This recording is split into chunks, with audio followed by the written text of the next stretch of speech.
In one of my crusades,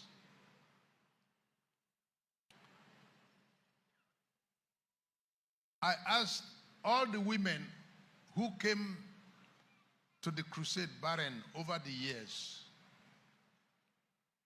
and they now have babies.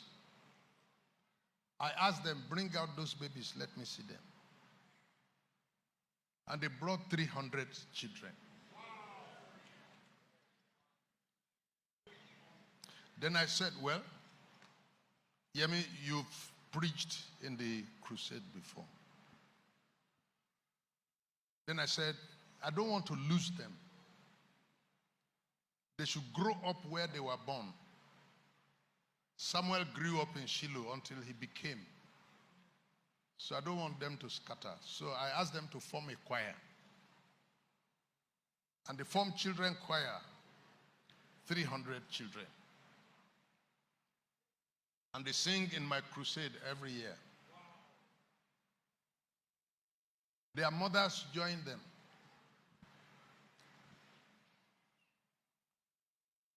So I appointed a lady that is so talented in music to help me coordinate them. Yemisi was coordinating them and organizing them. The ones that don't know how to sing yet, she will back that one while they are singing, because that one is part of the choir. The ones that cannot sing, she will carry one here and be leading and directing. It's a sight to watch. One day I was preaching in Zaria, and they called me that Yemisi fell down and died. And I left the crusade that I was weeping, and I was saying to God, so I will not hear Yemisi again singing. I packed my load and started traveling down.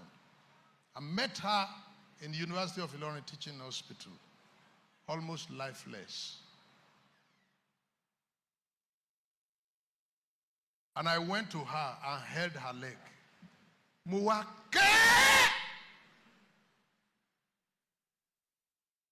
Yemisi. Padà. Ta ló máa bá mi tọ́jú àwọn ọmọ wọ̀nyí? Then she opened her eyes.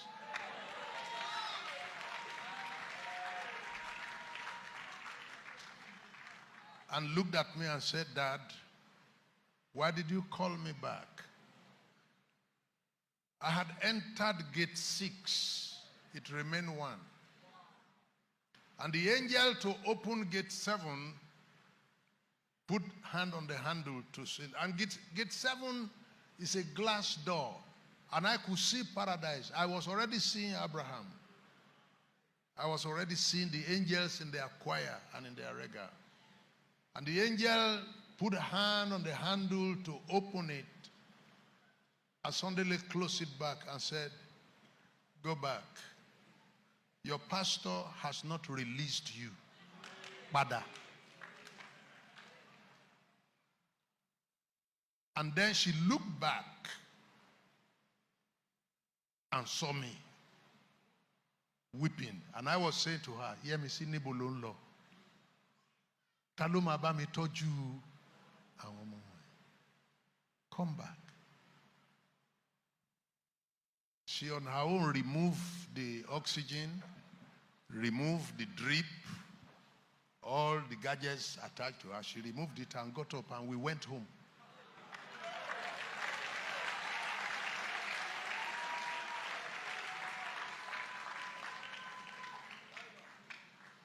Ó jẹ́ wá nǹkan ṣe. Lọ́jọ́ tí ogun bá le ká lè rọ́rọ̀ sọ.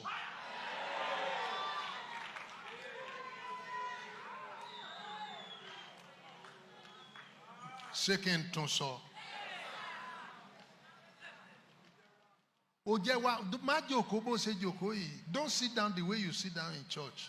Don't use God as if God is to be used. Serve Him.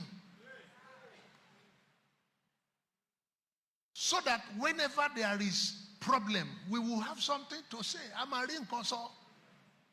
And there are many of you, if anything happens, we don't have anything to say. And there are people we are praying for. Our time pray,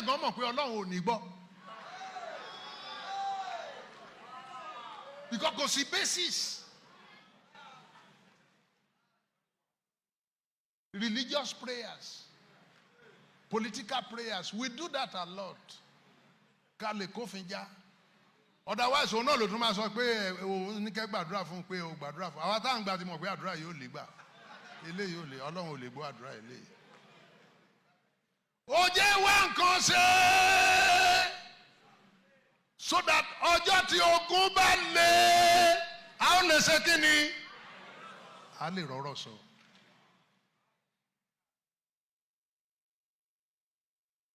One of the elders in John Higgins, is it Higgins? Higgins Tulsa fell inside a boiler and the boiler boiled him. Wọ́n wá gbé jáde jẹ̀tẹ̀jẹ̀tẹ̀. And Higgins was called that your elder fell into a boiler, but they rescued him, but he has been cooked. The Higgins came and grabbed him and held him and cried to God.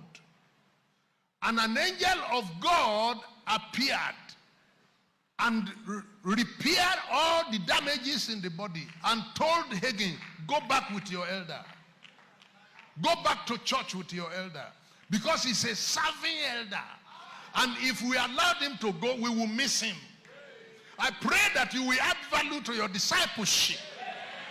Now, I'm a Puritan. I can talk about this for a long time. And I know most people these days are not really committed to God. They just want to come and enjoy our signs and wonders and go away.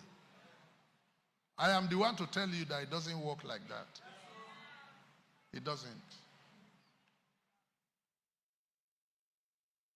Work on yourself in church. Develop yourself. Develop your relationship with God. Don't make serving God a hit and run thing. Be there for real and let God know. Be there to be counted as one of the servants of God and one of the people serving God there. That's the way God wants it to happen. Don't become an abuser of God. I've seen that so many times. You know how many people we have prayed for and God did it. Whether first minute or last minute, at least God did it. That's the last time I saw them. And everything God does for you, He does it to pull you nearer. Everything God does for you, He does it to pull you nearer. Why was Israel gathering manna on daily basis? God needed them to be looking up to Him every day. He could have provided what they can gather in 1 week. He will not do that because they won't come back again. Whatever God is doing for you, He's deliberately doing it to develop a relationship. God doesn't want you to abuse His power, abuse His knowledge and wisdom and whatever He stands for. I live among Muslims. I work among Muslims all my life. Muslims, whenever God does something for them in the mosque, they become more Islamic.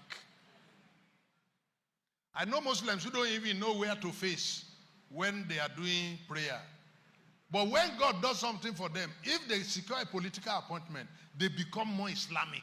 They become more Muslim. But I've also seen Christians who benefited from several graces that God has given. They stopped coming to church. That's when they'll be going for meeting on Sunday. And sent to us, Pastor, nibinu ni adra yin lo gba.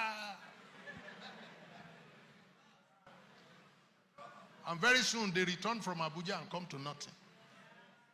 And you can't come back to me again. You have to develop your relationship with God in such a way that there will be areas of issues that have not been accomplished, which we can talk to Him about to tell God that Oluwasemo pe o si ku lórí ọ̀rọ̀ ẹ̀. Kò tí ná ọjà yẹn tán, kò lè lọ nísìn. He can't go now. Let there be areas of issues between you and God. So that if the devil want to take you away, you even